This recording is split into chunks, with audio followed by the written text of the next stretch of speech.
இந்த new இயரை celebrate பண்ணுறதுக்காக நம்ம 90s கிட்ஸ்க்கு ரொம்பவே ஃபேவரட்டான ரோஸ் மில்க் வச்சு ஒரு ரோஸ் மில்க் கேக் தான் பண்ணியிருக்கேன்.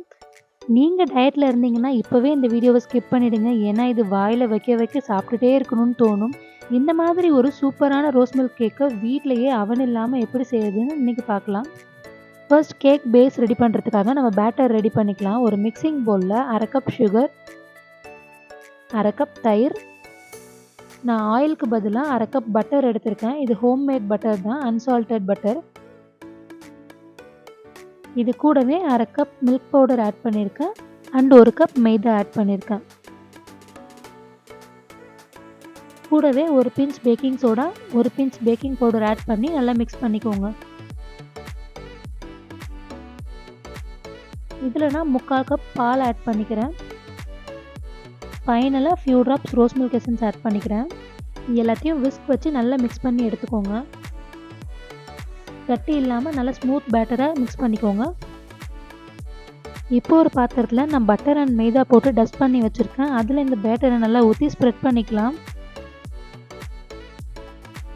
ஒரு பழைய குக்கரில் நான் அடியில் ஸ்டாண்ட் வச்சு நம்ம இந்த கேக் பேட்டரை உள்ளே வச்சு மூடி போட்டுக்கலாம். அடியில் தண்ணி எதுவும் ஊற்ற வேண்டாம், அப்புறம் கேக் ரொம்ப குழன்னு சீக்கிரம் பேக் ஆகாது.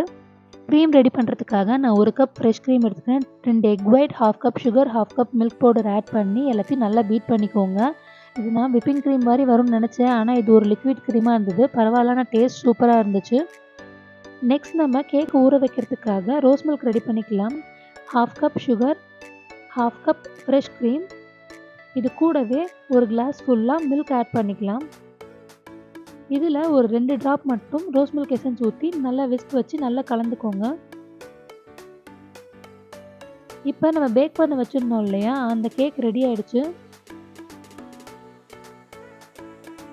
இதை சைட்ஸ் எல்லாம் எடுத்துட்டு நீங்கள் கேக் வெளியில் எடுத்துடலாம். இப்போது கேக் மேலே ஒரு ஸ்டிக் வச்சு எல்லா இடத்துலையும் ஹோல் போட்டுக்கோங்க. நம்ம ஆல்ரெடி ரெடி பண்ணி வச்சுருந்த ரோஸ் மில்கை இதில் ஊற்றி நல்லா ஊற வச்சுக்கலாம். இது மேலேயே நம்ம விப்பிங் க்ரீம் ரெடி பண்ண ட்ரை பண்ணி ஒரு லிக்விட் க்ரீம் பண்ணோம் இல்லையா, அந்த க்ரீமை இதில் நல்லா ஸ்ப்ரெட் பண்ணிக்கலாம்.